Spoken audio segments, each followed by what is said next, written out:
So Douglas County Citizenry was formed with the following purpose, and this is our mission statement.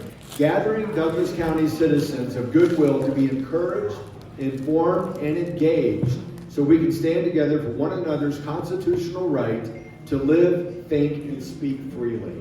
We also believe in spirited debate of issues and policies and even candidates, but at DCC we do this with civility, manners, and respect.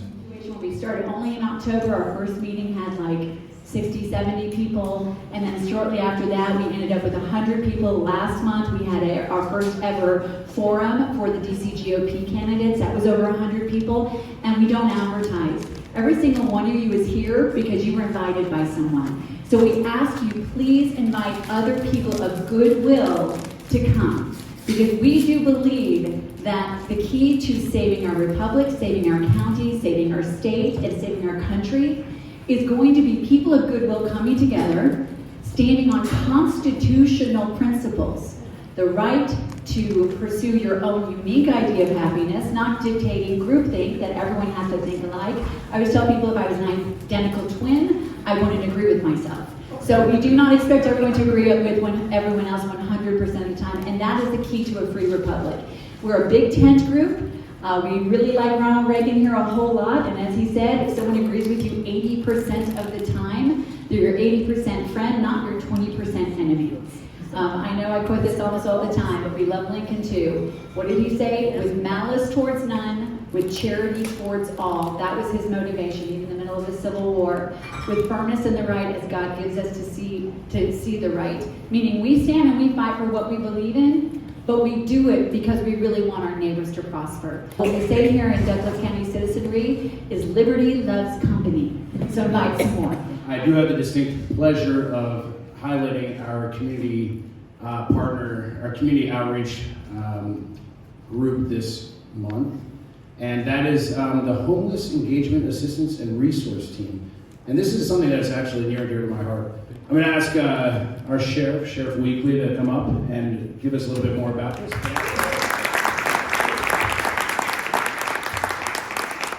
Thank you very much. It's an honor to be here. So our Douglas County HEART team, the Homeless Engagement Assistance Resource Team, this is where we pair a deputy sheriff or a police officer with a homeless navigator. It's a co-responder concept.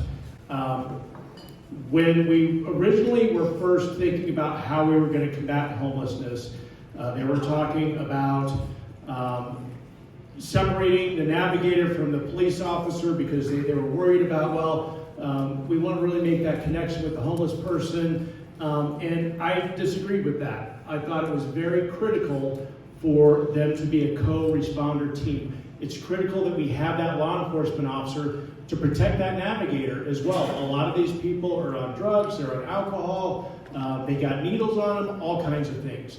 One of our navigators would have been attacked had it not been for the officer that's there.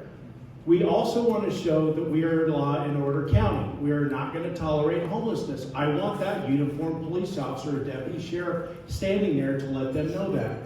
There's a reason why, no offense to our friends in Arapahoe County, but there is a reason why when you hit County Line Road, you're not seeing a lot of homeless people anymore. We have 5 co-responder teams. Douglas County has 3 full-time co-responder teams. Castle Rock has 2 co-responders, and then the police departments, they kind of jump in wherever. But me being the county sheriff, we have authority over the entire county. We have set up signs all over the county where we typically see panhandling people in the streets and things like that.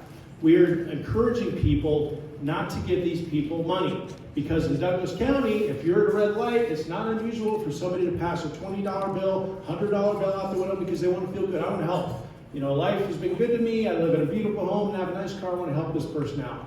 Well, a lot of times that contribution is going to go to what? What got them right there, right? And so we encourage people to donate to the Douglas County Community Foundation, which is a central hub for nonprofits in Douglas County. They vet these nonprofits out, which includes nonprofits to help homeless individuals. We want to connect these people with services. I do not want these people in my jail. I don't want a jail full of homeless people. I want criminals. It's not against the law to be homeless. So we want to connect these people with services. That being said, if they're breaking the law, they will find their way to my jail. If they enter Douglas County and they are panhandling or they are breaking the law, they know, and we have a reputation now, if you come down to Douglas County, you are going to be contacted by law enforcement. Guess what? When word gets out, they don't come down here. And sadly, a lot of these people don't want to be connected with services. We offer them shelter, we offer them food, we offer them all kinds of things. They don't want anything to do with it. They don't want anything to do with us. Whatever spiral they're in, whether it's drug addiction or it's mental health issues, it's hard to get them out. It's easy to help the people that want help. This program is there to help them. So we're not out there to round people up, take them to jail. We're out there to help them. But it has been immensely successful.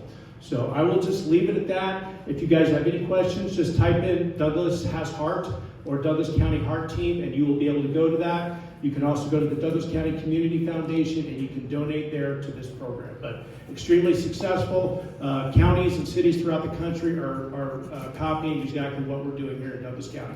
Thank you. Wonderful. Well, I want to introduce our panel. Thank you all for being here. And as we have said, we want to focus on issues and things that every single one of us can do about it. So tonight we're going to talk about our southern border, our security, and our Second Amendment, and they're all very interwoven. So we're going to kick off with a conversation about really the number one topic that is happening right now, which are deportations, it is the sanctuary cities, etc. And then we're going to transition over. But I want to introduce our wonderful panelists tonight. Obviously, Sheriff Darren Weekly. We all know him very well and appreciate his being here. So thank you, Sheriff. Also, John Fabbricatore. He is a retired ICE field director, or ICE director, and veteran. Former CV6 candidate, which she was representing that area right now in DC, Heritage Foundation Fellow, and when we went down to the border last February 2023, was it? 2023. Yeah, he was the KNUS, I want to call you the border czar, but I don't know what your title was. So we've been down to the border together. We're going to talk a little bit about that as well. And then down at the end, when we switch to our Second Amendment, or extend this conversation, we had Huey Laugesen with us. Huey is the Colorado State Shooting Association Director. If you're not familiar with CSSA, it is actually the official state association of the NRA. So we're very happy to have Huey here as well. And he started when he was 10. Is that right? sorry, I have to make that. Feeling a little overloaded with the birthday coming. I have to make that joke. Okay, so let's just jump right into it. What we're going to do is we're going to have a bit of a conversation. We will open it up to a few questions from the crowd. We won't be able to get to everyone, but hopefully we'll cover some of the topics that you want to. So let's just start with the truth about the border. So John, you and I were down there in 2023 when we were talking to Border Patrol. 10 million people came over during the last administration, at least. And a lot of people, obviously the poster child that everybody sees is that, that mom dragging her child across the Rio Grande, and everybody's heart goes out. Let's talk about who really has been coming across the border in the last 4 years and beyond. Yeah, so I have a really loud voice, so we can also do that. Or I'll just use Deborah's microphone.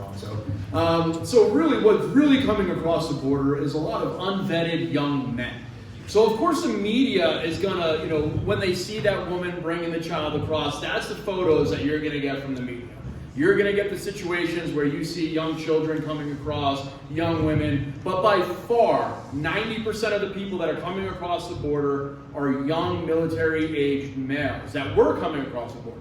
Now, thankfully, under Donald Trump, that has significantly dropped down. Yes, all right. From the thousands a day that we were having come over to around 400 a day in encounters. So, but one thing that we need to be cognizant about is, even though we're not seeing traffic at the border, that does not mean that they're still not coming across. So we have to be very wary of what those numbers are, because now that President Trump has put the military on the border and he's having the Border Patrol do their job, the illegals are going back to what they did when I worked for INS and ICE, and that's getting across without being seen. They're starting to build more tunnels. We've come across more tunnels in the last couple of weeks than we have in the last 4 years. So they're tunneling underneath the border into locations where they can come up. We're going to see more human smuggling and human trafficking and conveyances, and more in trucks, more in produce. They try to sneak people across any way that they can, which is highly dangerous. I've worked many cases where we've had, trucks filled with people left in San Antonio, no air conditioning, many people died in the back of those trucks. We will start to see more of that now that President Trump is shutting down the border. Thank you, John. And one of the things when we went down there for KNUS, we wanted to help everyone change the narrative when you're talking to your neighbors, because obviously I think most Americans are moved by compassion, which is good. When we were down there and we were talking to one of the Border Patrol agents, I'll never forget the one time I saw one of these really tough guys break down and cry. And I don't know how many of you know that Susan Rice had to retire quietly and nobody talked about why. The reason why was because they expedited the release of children coming across during the Biden administration, which means they did not check out who they were releasing them to, which means tens of thousands of children have been lost to human trafficking in our borders right now, and this Border Patrol agent said we have no idea where they are. So if we want to talk about what is compassionate, we need to talk about securing the border so they are not at the mercy of drug cartels. We'll go back and forth between local and what's happening down at the border. So, Sheriff Weekly, let's talk a little bit about what you're seeing in Douglas County because of our being, really a drug distribution center right up I-25 and around I-70.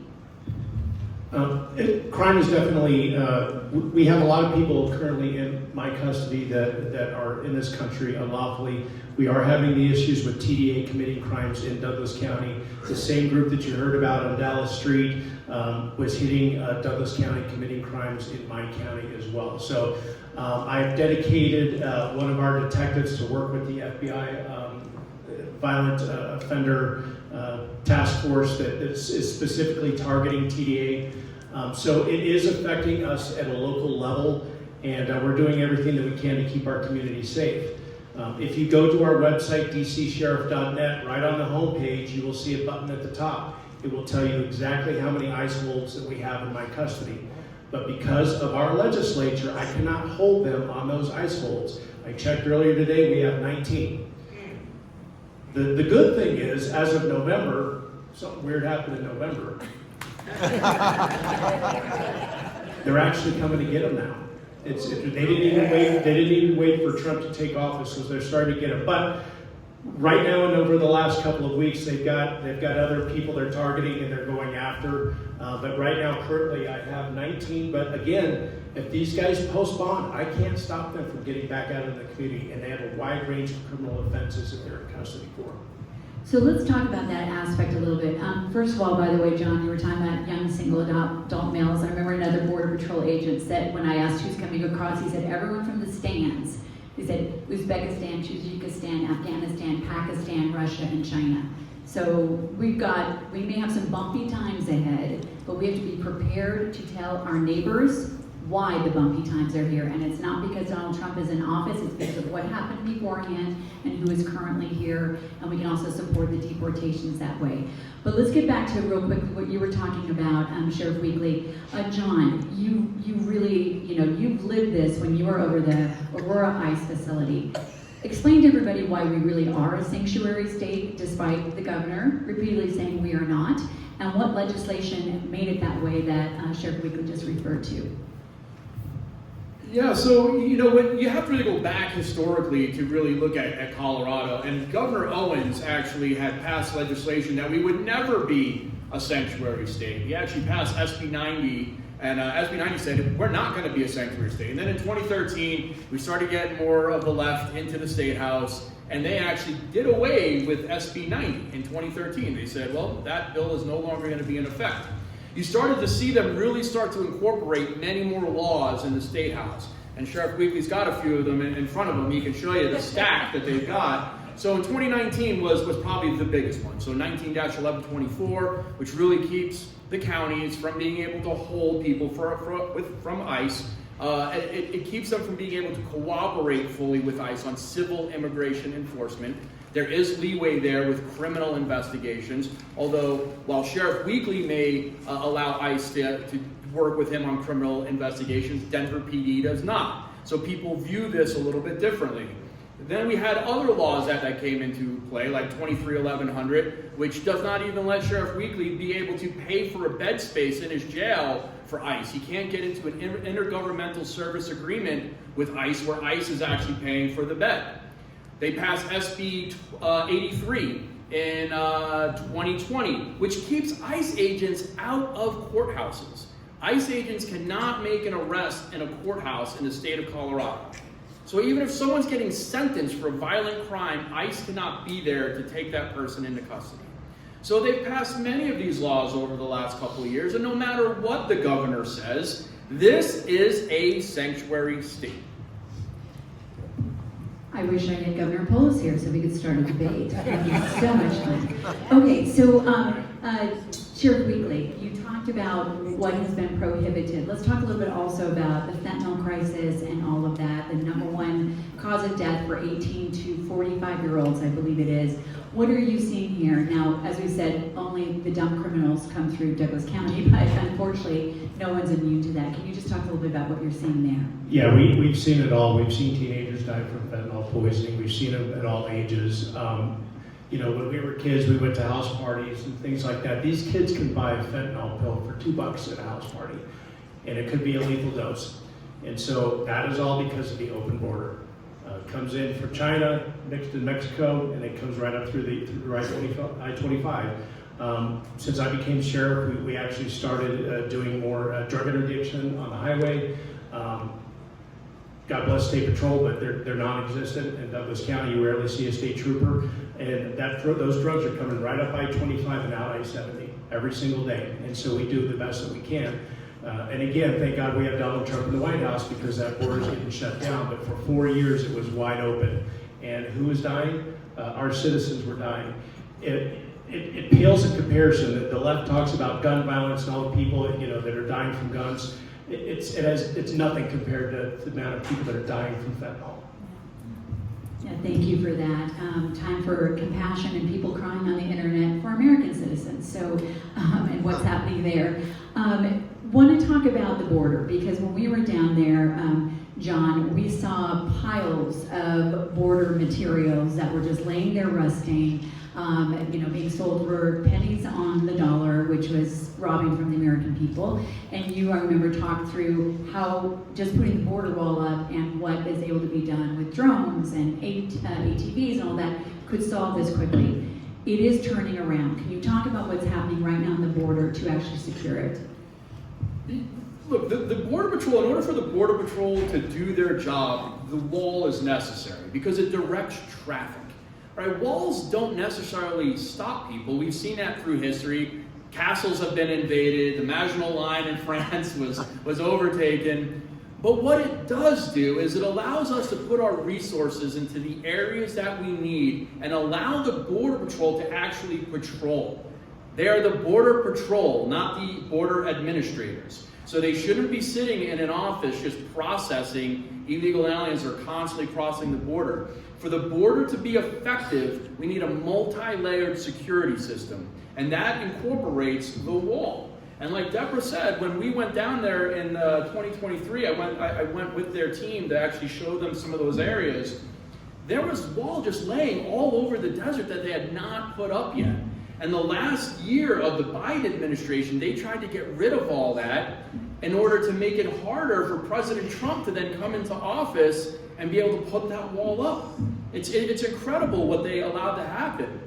So we're going to see more of this multi-layered security at the border. We are going to see more drones, we'll see more technology, but the biggest thing, and it's always been, is to have those Border Patrol agents actually patrolling the border.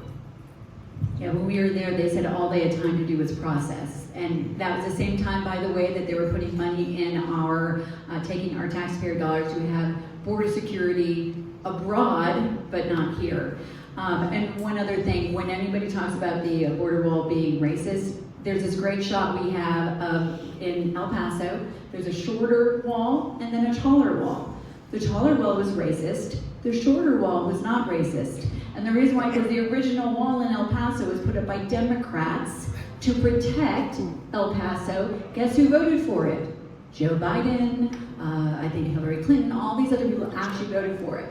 So one was racist because it was under a different administration, and this one was not. So, okay, let's talk about also, there has been an absolutely dizzying amount of executive orders on this. I don't know about you, but this is must-see TV time and so much fun reading. And I'm just going to read a couple of these because I read it on a far-left paper and they were just apoplectic. So tell me if any of these executive orders sound radical to you. Obviously, President Trump did 10 in the first week. Declare a national emergency at the border and catch and release, make asylum seekers wait in Mexico, focus Homeland Security investigations on immigration enforcement, put pressure on recalcitrant countries like Mexico, Canada, and Colombia, who have all since stopped or taken people, back when he threatened tariffs. Create an office to assist victims of crimes here in America committed by immigrants. Target sanctuary laws, like right here in Colorado. I mean, I could go on and on. You read these and you would think that they were horrific, and I can't find one that doesn't sound like an amazing thing for a sovereign nation. But let's talk about this. John, you've been in DC, you've testified in front of Congress on some of this. What are you hearing as far as, these executive orders, and will some of them be challenged in law or in courts, and which do you think will just take place immediately? Thankfully, President Trump this time around was ready for this, okay? So he's playing chess while everybody else is playing checkers. So his first administration, the ACLU sued him over 400 times on border issues. And they're back to it again already. They are sued. But he's already got teams in place. They've already looked at the last 4 years, all his team was doing was looking at what kind of challenges that would be thrown at them so they would be ready for it. And they are entirely ready for that. So we're going to see some of these executive orders challenged, and we're going to see more challenges happen as more of these executive orders come into play. One of them being whether if you're born in the United States, you're really a United States citizen or not. I think that's definitely going to go all the way to the Supreme Court. I personally do not believe that you should be a United States citizen if you're born on the soil. So there's two ways you can get citizenship right now. Jus sanguinis, which is by the blood, and jus soli, which is by the soil.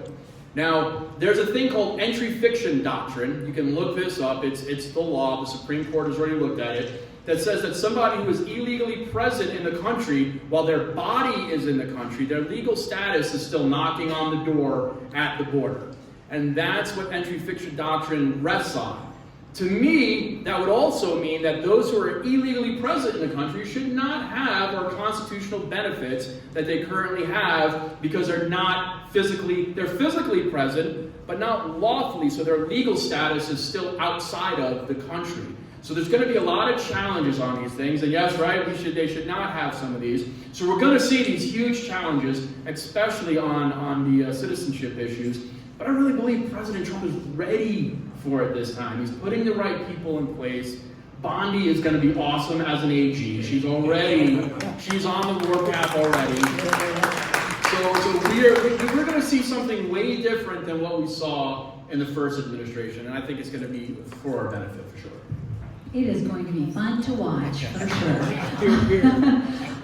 Let's talk a little bit about our neighbor. Once again, sorry, Arapahoe County folks. I grew up in Aurora, so I feel your pain. Obviously, what's in the news, and President Trump came out here, and it was about the Venezuelan gangs in Aurora. I'd like to hear from both you, Sheriff Weekly, and also John. First of all, how much of that is coming into Douglas County? What are you doing to try and keep that activity from coming here? And then, John, from your perspective, having been over that area, Sheriff Weekly. We have a great intelligence network. Again, I have a couple people embedded with the FBI and the various task forces, so we have that information. But before the public started hearing about the takeovers of the apartment complexes, law enforcement heard about it first. About 2 months before they made it public, and that's what I found so amusing about 9 News and Kyle Clark saying that they have no proof about any of this stuff. We in law enforcement heard it a couple months before any of you guys did about these apartment complexes taking over. We also heard it, and we sent a bulletin out to our people that TDA had put the green light on killing law enforcement officers in the United States. And so my staff was made aware of that as well. This is all before this all got spun up, and the local news media was denying all of that. So we do everything that we can. In Douglas County, I answer to all of you. I don't answer to town council. I don't answer to the city manager. I don't answer to anybody. I don't answer to the commissioners either. They control my budget, so I try to stay friendly with all of them. But if I'm not doing a good job, guess what? I don't get elected. And so my job is to ensure this community is well protected, and we are aggressive in all the right ways, and I give my people the latitude that they need to do their job to keep Douglas County safe. We are one of the last agencies that are still running after people, that are still engaging in car chases in a responsible manner within policy. Other agencies won't do that anymore, folks. They're letting these people just drive away. And I like the reputation. If you come to Douglas County, and a couple of bad guys have said this to our deputies, I knew I shouldn't have come down here. Because we're going to lock you up and put you in jail. And I will tell you, George Brockler, as the district attorney, you may like George, you may not like George. George is going to do amazing things. Because I'll tell you, when we were part of the 18th, we were the stepbrother. George means it when he says if you commit crimes in Douglas County, he's asking for jail time. And so a lot of these crimes that we were locking people up for, these people will be out of jail. Sorry. No, you're fine. Good. These people would be out of jail in no time. Our deputies would be still working on their reports, and the judge would give them a PR bond. So George is having those conversations, but we're going to remain a law and order county. Thank you. And thank you. Yes, that is really and John, to add to that, there's also been stories about grades getting tipped off and all of that. It's hard when we're working against our own safety and security. Can you speak to that and just a little bit of your perspective on the Venezuelan gangs? Yeah, so first on the Venezuelan gangs, they are 100% in the state of Colorado. So no matter what Kyle Clark tries to say, it's just bunk, right? Kyle Clark is wrong.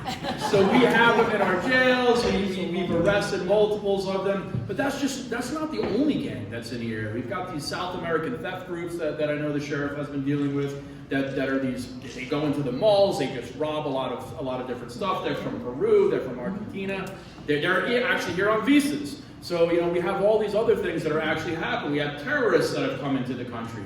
So we know that the Biden administration let all these threats in on us, and now President Trump is cleaning it up, and the left is complaining about it. They're complaining about our president trying to make us safer, and it's just crazy. So with the tips that are coming in, with them tipping off the illegal aliens, so what has happened is we're finding that. And look, even when I worked for the government, when the Obama administration was in, Obama was in for 8 years, and he replaced a lot of people in the government with people that were very loyal to him. Now, when President Trump came in the first time, he tried to clear out the swamp, couldn't really get accomplished what he wanted to get accomplished. A lot of Obama people were still in power in positions in the government. And then Biden came into power, and they got more people into positions of power, and we have not cleared them out yet. So it is very dangerous. Everything President Trump tries to do, there's somebody in the background whispering to the media or whispering to these NGO groups about what's going on. And President Trump is trying to clear that out. You read every day how he's firing people and just wiping out whole sections, because there are roadblocks all over the place inside the government right now that he will not be able to get done what he wants to do unless those are out of the way. So we're seeing a lot of these leaks occur, and unfortunately it's from government employees that are leaking to left-wing attorneys. They're leaking to the media. We have FBI agents that we know, and Pam Bondi talked about it today in her briefing, that she believes that some FBI agents were the ones who released the op plan that ICE had. FBI agents. So those will be dealt with. They know who it is. Tom Homan knows who it is. And we're going to get to see a little bit more of that Bondi warpath in the next week. So it'll be interesting. That's awesome. Absolutely. I think I'm going to ask one more question, and then we want to open up to some questions for the audience, and then we can switch to Second Amendment. There's so much here to talk about, and so appreciate you guys being here. So deportations, that is the big news, and obviously our neighbor to the north, Denver, is a sanctuary city. They say 40,000. I'm sure there's many more illegal immigrants there, way more than that. What is that going to look like? What is going to be the involvement, let's say, for law enforcement? I, by the way, like the idea of using all those 2,000 IRS agents and repurposing them, because we don't need that many armed IRS agents running around our country. But let's talk about what that will look like. And by the way, this was the question Kyle Clark asked me. What's it going to look like in Douglas County? So now I get to ask you guys. So, Colorado law prohibits me from engaging with ICE for the sole purpose of the civil immigration detainers. You may have saw in the news a couple weeks ago that my SWAT team assisted the DEA in Adams County with a raid that they did up north. The reason that I was able to do that is because there was a criminal nexus. And so there's a lot of CEOs, whether they be sheriffs or police chiefs, that don't read this stuff. And their county attorneys and city attorneys are like, you can't do anything, you can't do anything. And I say BS. If you read these laws, and as long as there's a criminal nexus, I can do these things. And so I got ridiculed by some of in the left and the media. Before Trump even took office, I got a threatening letter from the ACLU saying they were going to sue me if I worked with ICE. I'm following the law. And when I got questioned afterwards, well, how can your deputies at Douglas County, you went all the way up to Adams County, we go all over the place all the time, and they come down here. We work together on a daily basis. Yep, I sure did. Well, you're breaking the law. No, I'm not. Read it. As long as there's a criminal nexus, a criminal investigation, I can go anywhere. We told Adams County we're coming. They said, heck yeah, come and help us out. But as long as we have that criminal nexus. Now there's a bill that's coming up, and it's Senate Bill 2547, that is going to be that first level of trying to peel back some of this onion. We're going to see where the legislature is if they're all talking. My guess is it's going to get killed in committee. But the fact of the matter is it's going to start repealing some of this ridiculous legislation, and as well as that sanctuary status. So we'll see where that goes. But the fact of the matter is, if I have cause to believe, if my deputies have cause to believe, when we arrest somebody and we bring them to the Douglas County Jail, if they are not lawful citizens in the United States, guess what? We're telling ICE, okay? There's other sheriffs, even Republican sheriffs, that are not doing that because they're too afraid of getting sued because they don't know how to do their job properly. So you got to have some guts. You got to do the right thing. You got to protect your community. I love that.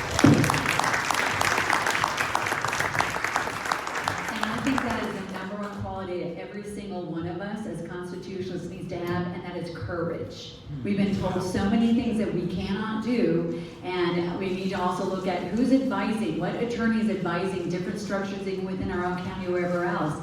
If it's somebody that is going to always err on the side of not standing up for the law, then we need to look and address that.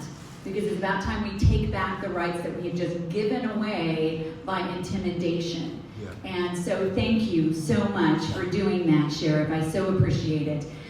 So let's talk about deportations. Let's talk about a little bit, what order is it going? From my understanding, starting with the criminal element, is going from there. If you're a family of a criminal, then sorry, you should not be here anyway. But let's talk about what that looks like and what kind of a loggerhead are we going to end up finally coming to here in Colorado?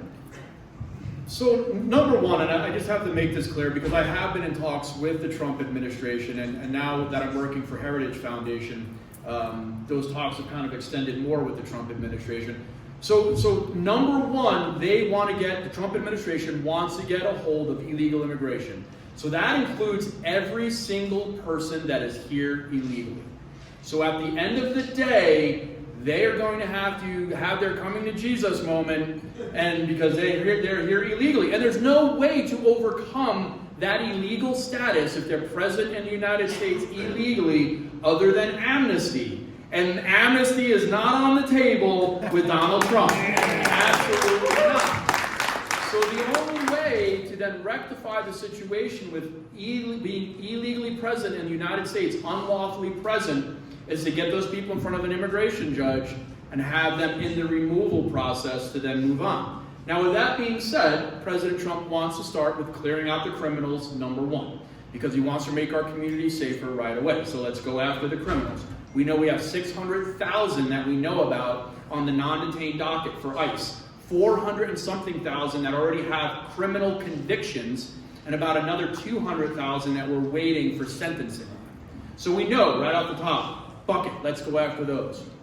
We then have 1.2 million final orders. What a final order is, they've already seen a judge. They've gotten in front of an immigration judge. They pled their case in front of a judge, and the judge said, nope, you're out. Removal. You have to leave. Please leave on your own. That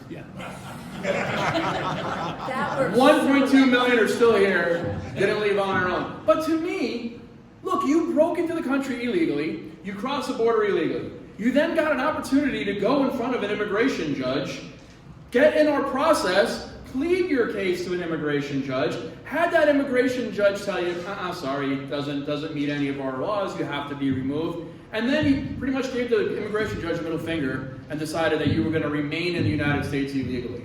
So to me, that's, even if they're not other crimes that they've committed, they've not been convicted of other criminal activities, that's still really bad. Look, they're not obeying our laws, right? I don't care if it's civil immigration. They're not obeying the law. So that'll be the next bucket that we go after. But what we really need is detention space. You can't have deportation without detention. Right now, we have about 37,000 beds that ICE is paying for nationwide.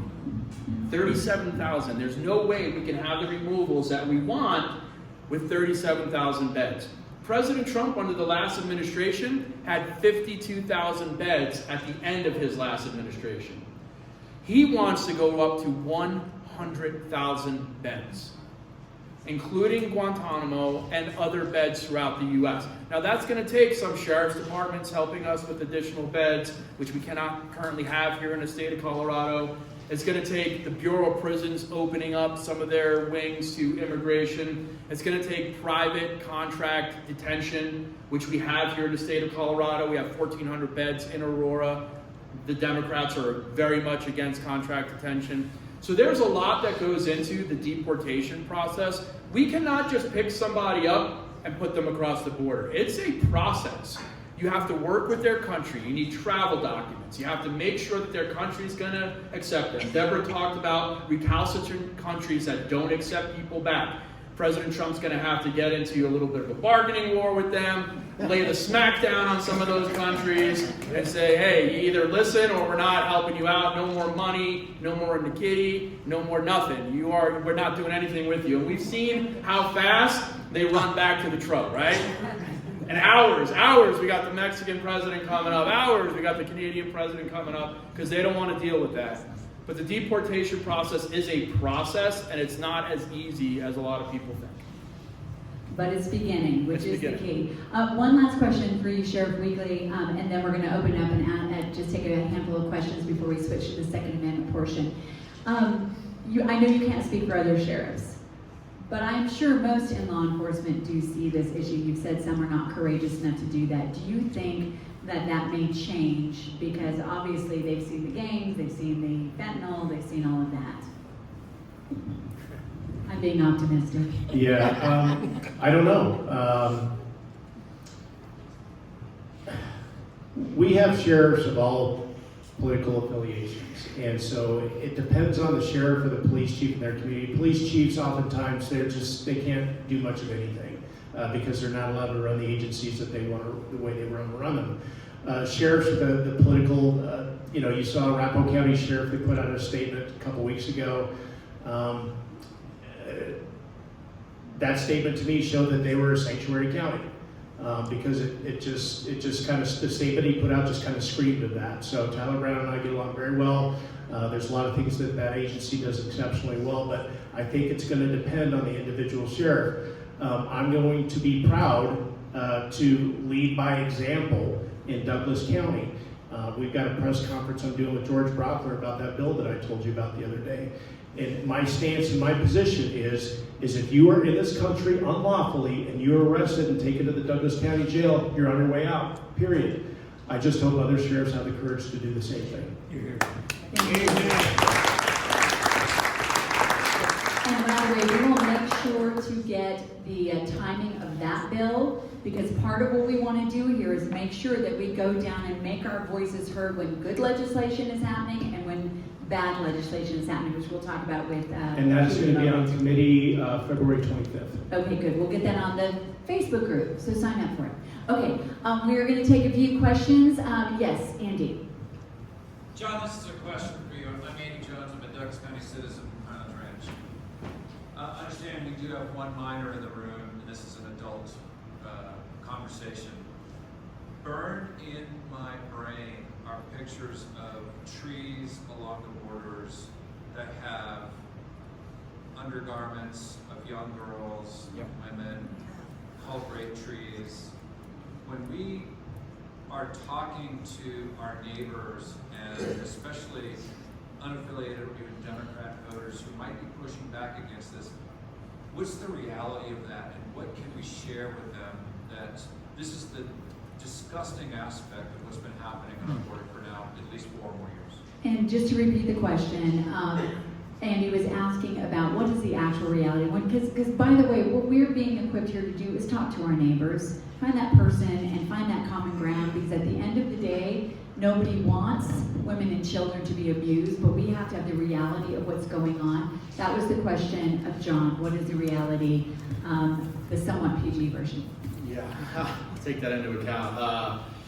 I worked on the border, so I was the assistant director of Las Cruces, New Mexico, all of 2008. I was a deputy chief of staff in San Antonio in 2018 and worked along the border, worked a lot of cases there. Like I said, I've seen a lot of human smuggling and trafficking, including the sex trafficking. And what you hear on the border with that is absolutely true. I've unfortunately had to interview women after they've come across, and the stories that some of these women tell you are absolutely horrific. And it's not just women, it's also little girls too, that are being smuggled across and abused. A lot of it doesn't get out because the media just refuses to show the horror that happens as people are smuggled into the country, and what the cartels do to people. I think a lot of that is actually left out, and we've had some good movies that have come out recently, showing that so that people can get kind of a sense of that. But the left still fights back on it. I mean, you can have the most horrific situation occurring, and the left will find some way to tell you that you're wrong, or it's racist that you're thinking about that, or it's just, it's horrifying what happens down there. It's going to continue. In fact, unfortunately, the stronger we get on the border, the more of that occurs, because we're keeping people from crossing, okay? So that's why it's a very imperative that something happens with Mexico and we end the cartels. We decimate them. And I think President Trump is actually looking at that, because he knows that no matter what he does, he can strengthen our border and keep people out. The cartels are going to find a way to get those drugs and people in. It's profit for them. So we have to do something about them to stop the horrors that are happening over there. Yeah, and I would just add to that, when we were down there, we went to the rescue mission in El Paso, and I'm a mom, and some of the stories I heard, I wish I would never have heard, and I will never, ever repeat to anyone. But I will tell you this, when we talk to our neighbors, we can come from the point of compassion. And here's what we say to them. I care also about those women and children, and you know the best way to protect them? Make sure the drug cartels no longer have the power. They have the power because the border is open. They lie to women and children. They tell them, come on, we'll get you there, we'll get you across the way. And they are absolutely devastated across the way. And one thing that I really appreciate that President Trump said in his inauguration speech is it is time to declare the drug cartels what they really are, which is narco-terrorist military organizations, and treat them as such. That's what we want to do. I just have to also make a little bit of a clarification. So ICE does not arrest victims. Okay, so we actually have trafficking visas and victims visas. So when we interview a young woman who has been sexually trafficked and abused, she doesn't get deported. Okay, she gets put into the system where she gets a victim's visa. Actually, there are police departments and federal agencies that certify them as a witness in these trials against their smugglers. And then they get on a path that they get on to get legalized. They don't get citizenship right away. They get on a pathway, and they can get their conditional residence card. They can become a green card holder. They can work towards citizenship. It's not an instant citizenship thing. But you hear in the media a lot that ICE is arresting victims or arresting witnesses. It does not happen. We have actually we have laws and visas that actually protect victims, protect people who are being trafficked. So that's one thing. If you have friends that are on the left that says, oh, ICE is out there and they're arresting victims or arresting witnesses, it's not happening. Yeah, and they would even say at the Resolution in El Paso that the first humane face that many of these people would see would be the Border Patrol. That would bind their wounds, give them water, help them. So that's the story and the narrative we can share with people who are moved by compassion. Do we have other questions? Yes, right here. Bringing it back to a local level, first of all, Sheriff, thank you for leading with courage. We all appreciate the work of you and all your deputies and all our law enforcement officials in this state and across the country. What advice would you give us as citizens when we go back and share with our friends and families how to properly come alongside and partner with our law enforcement staff as far as officers, as far as if we see something that looks concerning, what should we do and what should we not do? And just repeat the question. Yeah, essentially it's how can everyday citizens partner with law enforcement. As far as the immigration issue, I have no authority to enforce federal immigration law. But the key is if you see something, say something. And so if you see a crime that's occurring in your neighborhood, call law enforcement. You don't have to give your name. You can say, I see somebody suspicious in my neighbor's yard. Can you guys go check it out? That's what we get paid to do. But I know specifically in your community, there was an issue that somebody watched this group that we've been talking about that has been committing crimes all over the country. The neighbor actually saw it taking place and didn't call. So a lot of people, they'll put it on Nextdoor, they'll put it on Facebook, they won't actually call the cops. And so a lot of ways that we can get a hold of some of these people is so we can take criminal action on the front end, get them in custody, and get them through the process. So just report the incident. Here. Yes, Abby. This question is for John. You talk about the cartels. They've got lots of money and they're mean as can be. And they're going to be facing off with our military. Can you give us an assessment of how serious that battle's going to be? So the question was basically an assessment of the armed, you stated, I didn't get the whole thing, but basically what is it going to look like? What's the operation tempo going to look like once we start going after the cartel? So it's going to be asymmetrical warfare. Like it's not going to be. We're not going to have tanks rolling up to the border and attacking the cartel. It'll be special operations groups. It'll be working with various sections of the Mexican government that we actually trust. So when I was down at the border as a deputy chief of staff down in 2018. I didn't let a lot of the federales and local police officers know operations that we were conducting inside of Mexico.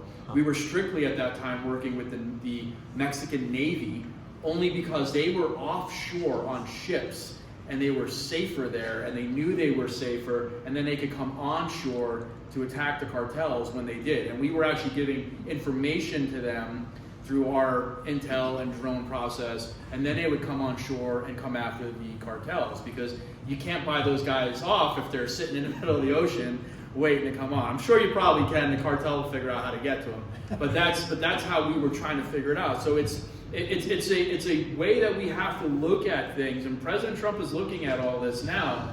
I'm not so confident of the Mexican president though. Look, there were I think 32 assassinations leading up to her getting her presidency of various politicians throughout Mexico prior to her assuming office. The cartel has their fingers in everything in Mexico, including the Mexican government, a lot of the police departments, most of the military. So President Trump is going to have to really get a buy-in from the Mexican people that if they want to be free from this, that we need to eradicate the cartels, and it's going to be asymmetrical. We're going to go in, we're going to eliminate them, and it's going to be rough, but that's the only way that we're really going to get past where we are right now. Okay, we'll take 2 more questions and then we can transition. Yes, Priscilla. So even though Mayor Johnston was asked to go to DC to testify along with 3 other sanctuary city mayors, he's not required to go. Is there a difference between a subpoena, or like how does he get to choose not to go to DC? Yeah, it's a subpoena question. Oh, sorry. Yeah, so she's asking about the subpoena by Congress. So you don't have to appear in front of a civil. It's civil with them right now. It's just asking questions. But look, if he doesn't appear, I think that makes him look more guilty. If he really believes in sanctuary jurisdiction and what he's doing, face Congress. Like just go down there. You know, I've testified in front of Congress twice. I was hoping the Democrats would attack me. They didn't. Because I wanted to face off against them, because I believe in what I believe. Like I stand on what I say, and I'm willing to go testify in front of Congress, and I'm willing for anybody on the left to challenge what I say, the numbers that I give, what I stand for. Challenge me. That's what our mayor should be doing in Denver. If he really believes that sanctuary protects people, sit up there in front of them and answer their questions. He won't do it. The Chicago mayor won't do it. I actually I wrote an op-ed that'll appear in the Chicago Tribune tomorrow that I totally eviscerate the Chicago mayor. I wrote an op-ed last week in the Denver Post in which I called out the mayor. So look, we need to call these people out. We need to tell them, like, if you believe in this, stand on it. If not, then you don't really believe what you're saying, and it's just political theater.